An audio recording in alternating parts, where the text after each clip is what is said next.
نحمده ونصلي على رسوله الكريم أما بعد فأعوذ بالله من الشيطان الرجيم بسم الله الرحمن الرحيم وإن لكم في الأنعام لعبرة نسقيكم مما في بطونه من بين فرث ودم لبنا خالصا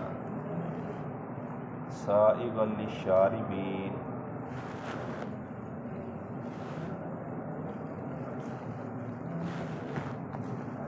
اللہ تبارک و تعالیٰ ارشاد فرماتے ہیں تمہارے لیے جانوروں کے اندر عبرت ہے، ہم تمہیں گوبر اور خون کے درمیان سے خالص دودھ پلاتے ہیں، سائغا للشاربین، اور جب آپ دودھ پیتے ہیں تو آپ کوئی دقت اور پریشانی بھی محسوس نہیں کرتے، بڑی آسانی سے وہ آپ کے حلق سے نیچے اتر جاتا ہے۔ تو آپ کسی جانور کا مشاہدہ کریں، اس میں خون کی رگیں بھی ہیں، گوبر کی رگیں بھی ہیں، اور انہیں اللہ تبارک و تعالیٰ کی کیسی قدرت ہے کہ ایک ہی جسم کے اندر سارا نظام ہے، خون بھی ہے، گوبر بھی ہے، اور اللہ تبارک و تعالیٰ خالص دودھ اس کے تھنوں سے باہر آتا ہے۔ کبھی ایسا نہیں ہوتا کہ اس کے اندر خون کی مکسنگ ہو جائے یا اس کے اندر سے گوبر آنا شروع ہو جائے۔ آپ صلی اللہ علیہ وسلم جب معراج کی رات گئے تو آپ صلی اللہ علیہ وسلم کو جبرائیل علیہ السلام نے 2 برتن پیش کیے، ایک برتن کے اندر شراب تھی اور ایک برتن میں دودھ تھا۔ تو آپ صلی اللہ علیہ وسلم نے دودھ والا برتن پکڑ لیا، تو جبرائیل علیہ السلام نے فرمایا اللہ کے رسول صلی اللہ علیہ وسلم اخذت الفطرۃ، آپ نے فطرت کو لیا ہے، کیونکہ بچہ جب پیدا ہوتا ہے تو وہ دودھ پیتا ہے، آپ نے فطرت کو لیا ہے۔ اگر آپ وہ شراب والا پیالہ پکڑ لیتے لاغوت امتک، تو آپ کی ساری امت گمراہ ہو جاتی۔ اور آپ صلی اللہ علیہ وسلم کا فرمان ہے ثلاثۃ لا ترد، 3 ایسی چیزیں ہیں ان کو رد نہ کیا جائے۔ ان میں سے اگر کوئی آدمی بیٹھا ہوا ہے کہ اسے تکیہ پیش کرتا بھی آپ تکیہ لے لیں تو اسے وہ پکڑ لے، یہ نہ کہ نہیں مجھے ضرورت نہیں ہے۔ اور ایسی اگر کوئی خوشبو کا تحفہ دیتا ہے تو آپ صلی اللہ علیہ وسلم نے فرمایا کہ اسے خوشبو کا تحفہ قبول کر لیں۔ حضرت انس رضی اللہ تعالیٰ عنہ فرماتے ہیں کہ اگر مجھے کوئی خوشبو کا تحفہ دیتا ہے تو میں فوراً اس سے قبول کرتا ہوں، کیونکہ آپ صلی اللہ علیہ وسلم بھی خوشبو کا تحفہ قبول کیا کرتے تھے۔ اچھا، اور تیسرے نمبر پر آپ صلی اللہ علیہ وسلم نے اللبن، دودھ کا ذکر کیا۔ اگر کوئی آدمی کسی کو کہتا ہے کہ آپ یہ دودھ پی لیں تو وہ یہ نہ کہے کہ نہیں میں نہیں دودھ پیتا، تو آپ صلی اللہ علیہ وسلم نے فرمایا کہ اسے دودھ کے تحفے کو قبول کر لیا جائے۔ تو دودھ کے اندر اللہ تبارک و تعالیٰ نے شفا رکھی ہے، چاہے وہ گائے کا دودھ ہے، بکری کا دودھ ہے، بھینس کا دودھ ہے، تو اس کے اندر بہت زیادہ غذائیت ہوتی ہے، انسان کی ہڈیاں اس سے مضبوط ہوتی ہیں۔ اور اللہ تبارک و تعالیٰ نے فرمایا کہ تمہارے لیے اس میں عبرت ہے کہ اللہ تعالیٰ جو کرنا چاہے اللہ تبارک و تعالیٰ اسی طرح کر سکتے ہیں۔ تو اگر آپ دیکھیں کوئی ایسی فیکٹری اگر لگی ہے جہاں پر اس طرح کا سسٹم جا رہا ہے تو چیزیں مکس ہو جاتی ہیں، لیکن اللہ تبارک و تعالیٰ اس کو کبھی دودھ کو گوبر کے ساتھ یا خون کے ساتھ مکس نہیں ہونے دیتے۔ یہ اللہ تعالیٰ کی عظیم قدرت ہے۔ تو اللہ تعالیٰ کی ذات ایسی قدرت والی ہے، ویسے تو آگ کا کام جلانا ہے، لیکن اگر اللہ نہ چاہے تو آگ بھی نہیں جلاتی۔ چھری کا کام کاٹنا ہے، لیکن اگر اللہ نہ چاہے تو چھری بھی نہیں کاٹتی۔ اللہ تعالیٰ اسی طرح اسماعیل علیہ السلام کو زندہ بچا لیتے ہیں، ابراہیم علیہ السلام کو آگ کچھ بھی نہیں کہتی، اللہ تعالیٰ آگ کو ٹھنڈا کر دیتے ہیں۔ اور ایسے جانور کی مثال ہے کہ اللہ تبارک و تعالیٰ نے اس کے بدن کے اندر ہر قسم کی رگیں رکھی ہیں، لیکن ایک رگ کو دوسری رگ کے ساتھ اللہ تبارک و تعالیٰ مکس نہیں ہونے دیتے۔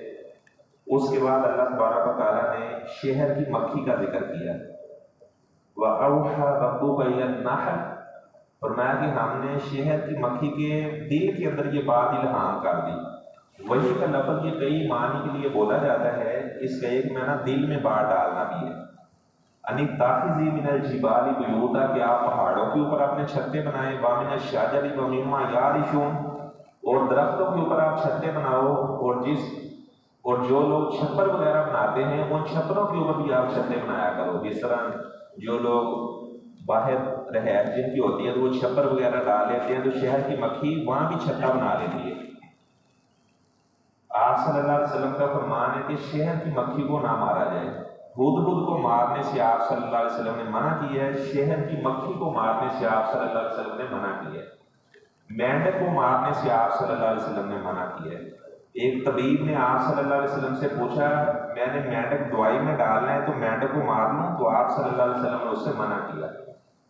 اور آپ صلی اللہ علیہ وسلم نے فرمایا کہ جب حضرت ابراہیم علیہ السلام کو آگ میں ڈالا گیا تھا تو یہ مینڈک پانی ڈال کر آگ کو بجھانے کی کوشش کر رہا تھا، اس لیے مینڈک کو قتل نہ کیا جائے. اور آپ صلی اللہ علیہ وسلم نے فرمایا کہ چھپکلی جہاں بھی آپ کو نظر آئے تو پہلی ضرب کے اندر اگر کوئی چھپکلی کو مار دے گا تو اسے اللہ تعالیٰ 100 نیکیاں عطا کریں گے. اگر کوئی 2 ضربوں کے اندر اسے مارے گا تو اس کی نیکیاں کم ہو جائیں گی، 3 ضربوں کے اندر مارے گا تو اس کی نیکیاں اور کم ہو جائیں گی. تو صحابہ نے کہا اللہ کے رسول صلی اللہ علیہ وسلم چھپکلی کو مارنے کی کیا وجہ ہے؟ تو آپ صلی اللہ علیہ وسلم نے فرمایا کہ جب سیدنا ابراہیم علیہ السلام کو آگ میں ڈالا گیا تھا تو یہ چھپکلی پھونکے مار کر آگ کو تیز کرنے کی کوشش کر رہی تھی. چھپکلی کو مارنے کا حکم ہے اور مینڈوں کو اور شہد کی مکھی کو آپ صلی اللہ علیہ وسلم نے مارنے سے منع کیا. اور ایسے ہی نملہ چیونٹی کو مارنے سے بھی آپ صلی اللہ علیہ وسلم نے منع کیا.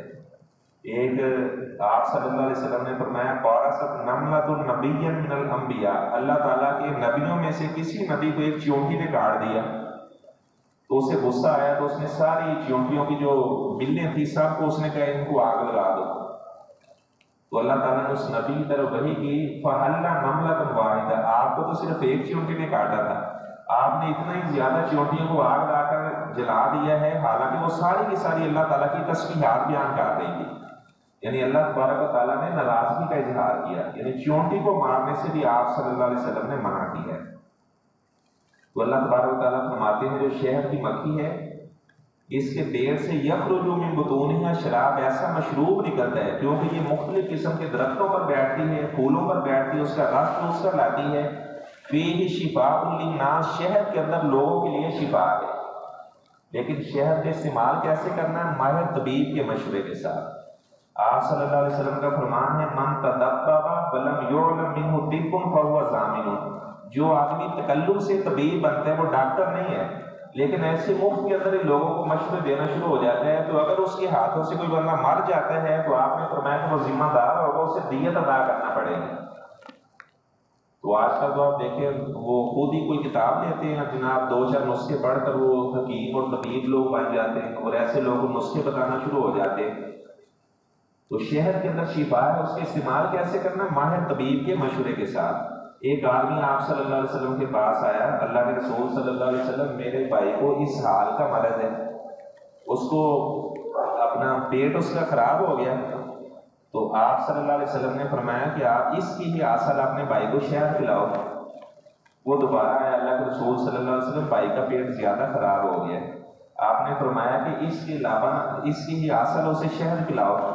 دوبارہ اس نے شہد پلایا، پھر آیا کہنے لگا کہ اس کا پیٹ زیادہ خراب ہو گیا. 3 دفعہ ایسے ہی اس نے کہا.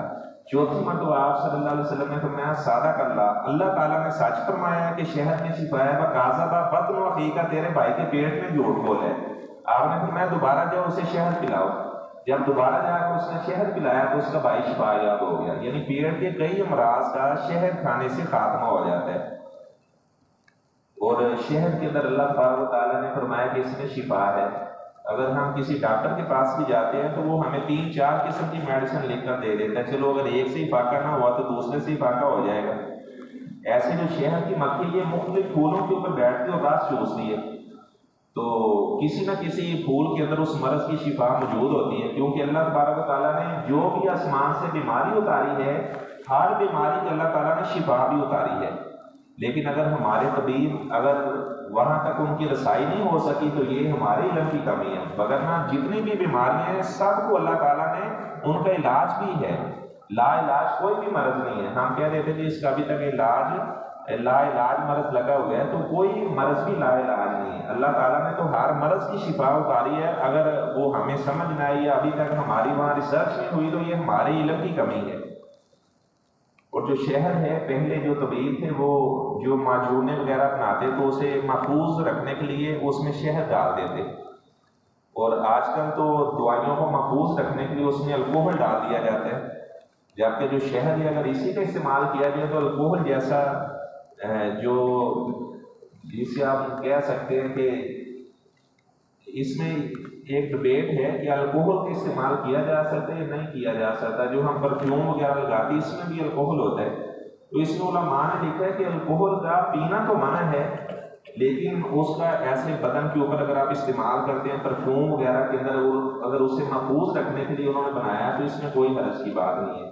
شیخ ابن عثیمین رحمہ اللہ تعالیٰ کا تو دعائیوں کے بارے میں بھی فتویٰ ہے کہ اگر کچھ مقدار کے اندر الکوہل ڈالا گیا دوائی کو محفوظ رکھنے کے لیے، ویسے تو شہد ڈالا جانا چاہیے، لیکن اگر انہوں نے الکوہل ڈالا ہے دوائی کو محفوظ رکھنے کے لیے کہ دوائی خراب نہ ہو، تو کہتے ہیں کہ اس میں پھر کوئی مذائقے کی بات نہیں، کوئی حرج کی بات نہیں ہے.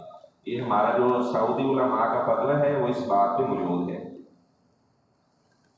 تو شہد کے بارے میں اللہ تبارک و تعالیٰ نے ذکر کیا ہے. شہد کی مکھیوں کا ایک پورا نظام ہوتا ہے، وہ مسدس نما اپنا چھتر بناتی ہیں. کچھ مکھیاں ہوتی ہیں پہرا دینے کے لیے، اور کچھ مکھیاں ہوتی ہیں جو پھلوں کا رس چوس کے لاتی ہیں، اور جو ان کی ایک ملکہ ہوتی ہے وہ سب کا معائنہ کرتی ہے کہ اگر ان میں کوئی نکھٹو مکھیاں ہوتی ہیں تو پھر اسے قتل کر دیا جاتا ہے.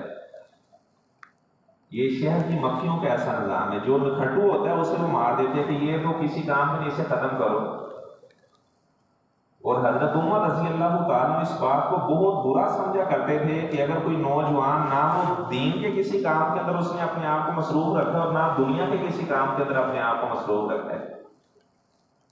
چلو اگر دین کا علم نہیں پڑھا تو وہ دنیا کے اندر تو مہارت حاصل کر لے، اگر دنیا کے اندر مہارت نہیں ہے تو دین کے اندر تو مہارت حاصل کر لے. ویسے تو یہ ہے کہ دونوں کو حاصل کرنا چاہیے. یہ نہیں کہ اگر کوئی آدمی ڈاکٹر بن گیا، انجینئر بن گیا تو وہ کہ جی اب میں نے دین حاصل نہیں کرنا، یا جس نے دین حاصل کر لیا وہ کہ جی میں انجینئر یا ڈاکٹر نہیں بن سکتا. ایسی بات نہیں ہے. یعنی جتنے بھی علوم و فنون ہیں اگر کوئی انسان انہیں حاصل کرنے کی کوشش کرتے ہیں تو یہ بہت اچھا اقدام ہے. حضرت عمر رضی اللہ تعالیٰ نے سختی سے انہوں نے نوٹس جاری کیا ہوا تھا کہ اگر کوئی ایسا نوجوان نظر آتا ہے جو کسی کام کے اندر مصروف نہیں ہے تو میں سخت قسم کے اسے سزا دوں گا. اچھا، اس کے بعد اللہ تبارک و تعالیٰ نے سیدنا ابراہیم علیہ السلام کی صفات کا ذکر کیا ہے.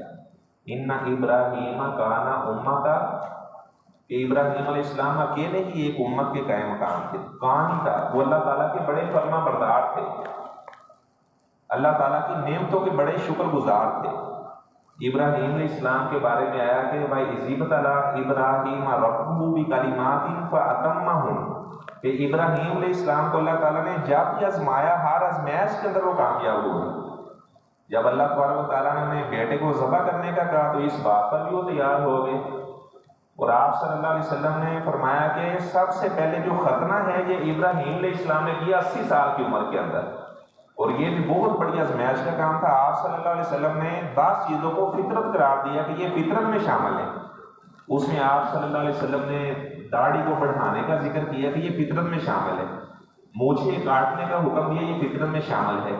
ایسے ہی ختنے کا ذکر کیا، فرمایا کہ یہ فطرت کے اندر شامل ہے. تو ابراہیم علیہ السلام کے بارے میں فرمایا کہ وہ اللہ کی نعمتوں کے بڑے قدردان تھے.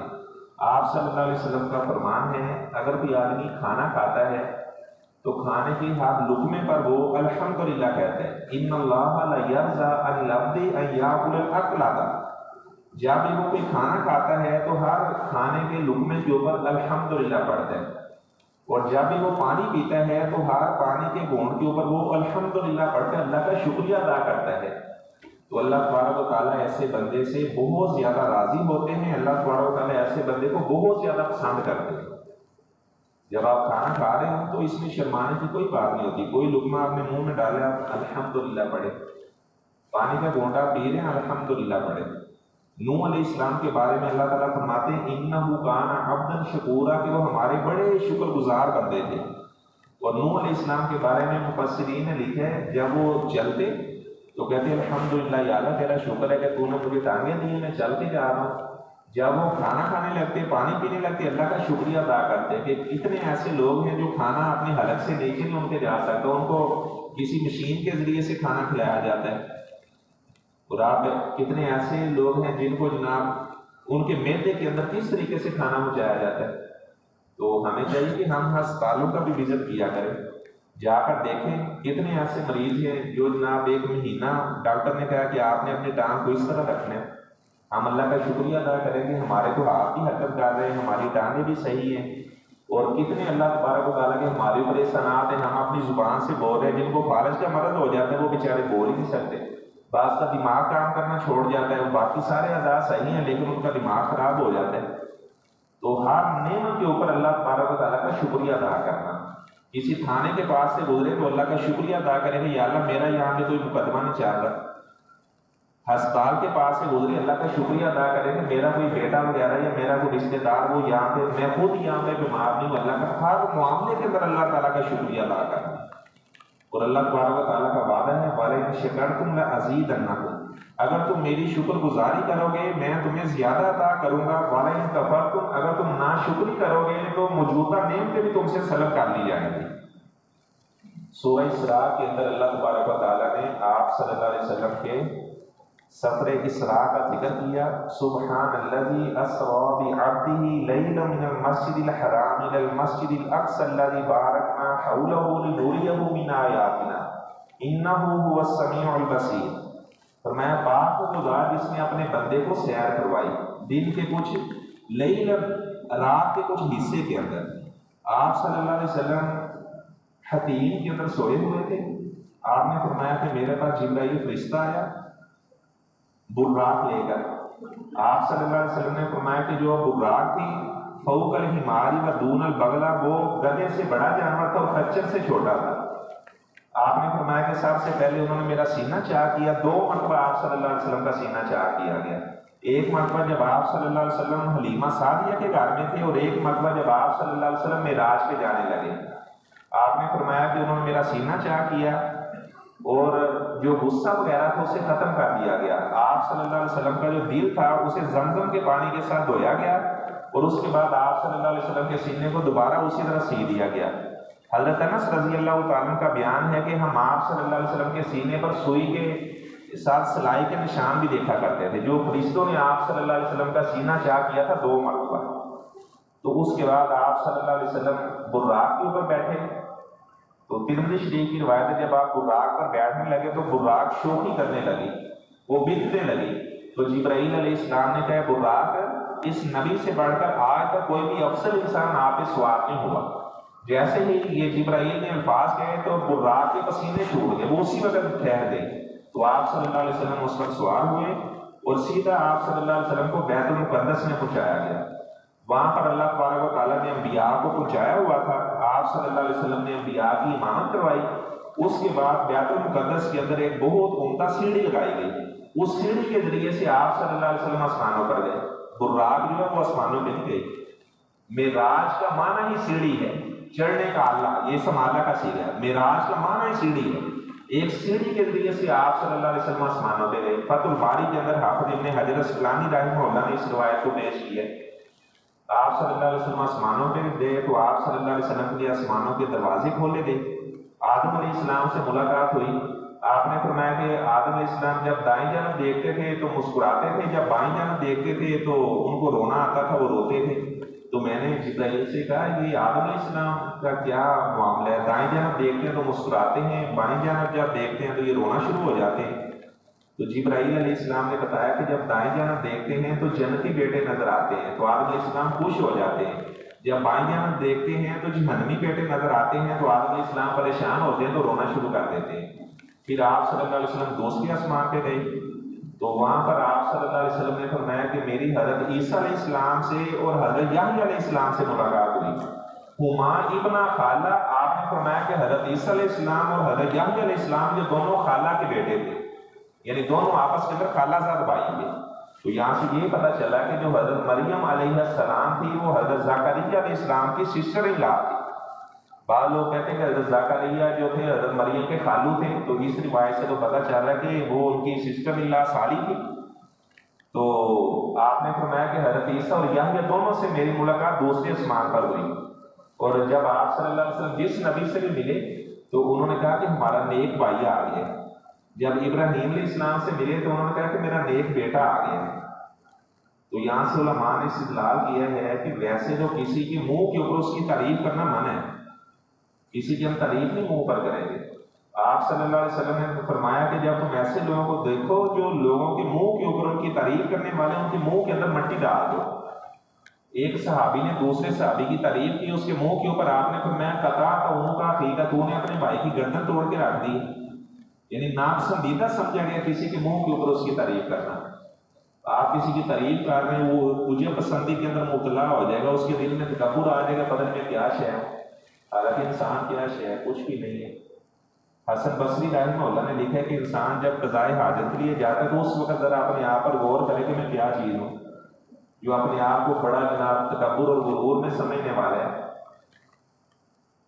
تو لیکن محدثین نے اس حدیث سے مسئلہ ثابت کیا ہے کہ اگر کوئی آدمی، آپ اس کے منہ پر اس کی تعریف کرتے ہیں، اگر آپ سمجھتے ہیں کہ اگر میں اس کی تعریف کروں گا اور یہ تکبر میں اوجے پسندی میں مبتلا نہیں ہوگا تو پھر اس کے منہ کے اوپر تو اس کی تعریف کی جا سکتی ہے۔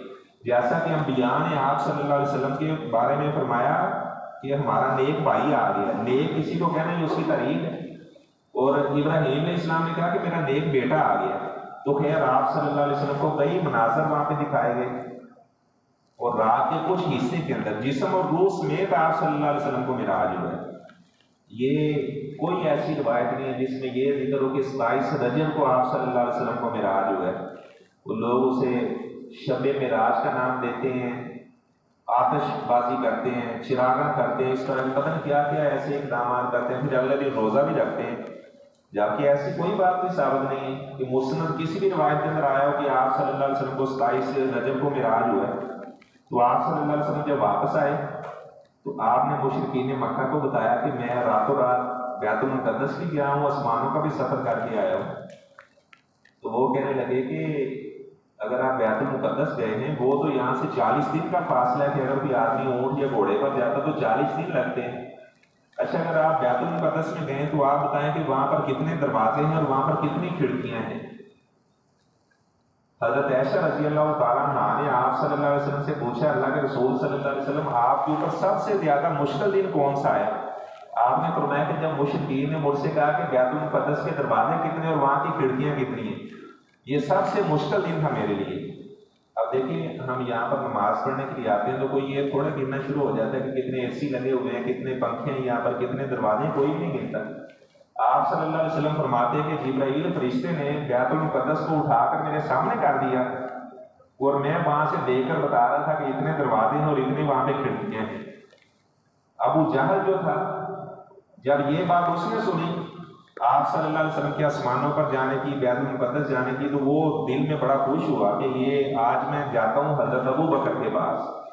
وہ اس وقت تک ابو بکر سے صدیق نہیں بنے گے، وہ گیا حضرت ابو بکر رضی اللہ تعالیٰ کے پاس، کہنے لگا کہ آپ مجھے ایک بات بتاؤ کہ اگر کوئی آدمی یہ کہے کہ میں راتوں رات بیت المقدس گیا ہوں جو یہاں سے 40 دن کا فاصلہ ہے، پھر میں آسمانوں پر گیا ہوں، پھر میں سیر کر کے آ گیا ہوں، اور وہ بھی رات کے کچھ حصے کے اندر، ایسا ممکن ہے؟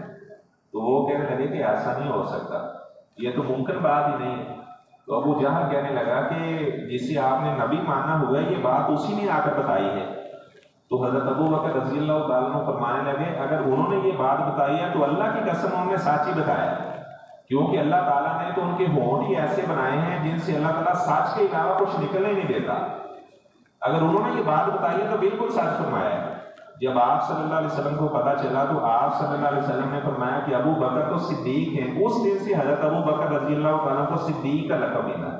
ایک انہیں صدیق کا لقب ہے اور ایک ان کو عتیق کا لقب حاصل ہے۔ عتیق کا میں نے جسے اللہ نے جہنم کی آگ سے آزاد کر دی ہے۔ تو یہ حضرت ابو بکر رضی اللہ تعالیٰ نے آپ صلی اللہ علیہ وسلم کی تصدیق کی۔ ایسے معراج کے موقع پر بے شمار آپ صلی اللہ علیہ وسلم کو باتیں دکھائی گئی۔ آپ نے فرمایا کہ مجھے جہنم کا جو داروغہ تھا وہ مالک بھی دکھایا گیا۔ آپ نے فرمایا کہ وہ بیٹھا ہوا تھا تو بڑے غصے کے ساتھ دیکھ رہا تھا۔ آپ نے فرمایا کہ میرا دل کیا کہ میں اسے سلام کہوں تو اس نے میرے سلام سے پہلے مجھے سلام کہہ دیا۔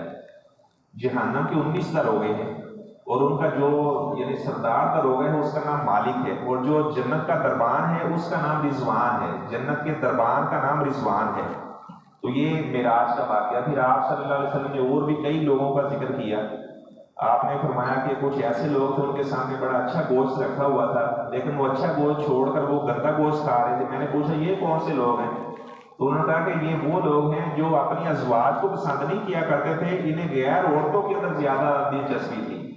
تو اللہ تبارک و تعالیٰ سے میں دعا کرتا ہوں اللہ تبارک و تعالیٰ ہمیں کتاب و سنت کے اندر، اچھا یہ جو ہمارا ادارہ ہے، مجھے قاری خالد صاحب بتا رہے تھے کہ سالانہ جو اس کا خرچ ہے وہ 5 کروڑ کے قریب ہے، کیونکہ ظاہری بات ہے 800-900 کے قریب طلبہ ہیں، طالبات ہیں، بجلی کے بل وغیرہ آتے ہیں، تو ایسے یہ بلڈنگ تعمیر ہو رہی ہے قرآن ہال کے نام سے، تو اس کا تقریباً 75 لاکھ کے قریب وہ خرچ بتا رہے تھے۔ تو اللہ تعالیٰ، کیونکہ آپ جانتے ہیں حکومت و اداروں کے ساتھ تو اس طرح کا تعاون نہیں کرتی، تو آپ جیسے احباب کے تعاون کے ساتھ یہ ادارے چلتے ہیں۔ اللہ تبارک و تعالیٰ ہمیں زیادہ سے زیادہ دین کے راستے میں خرچ کرنے کی توفیق عطا فرمائے۔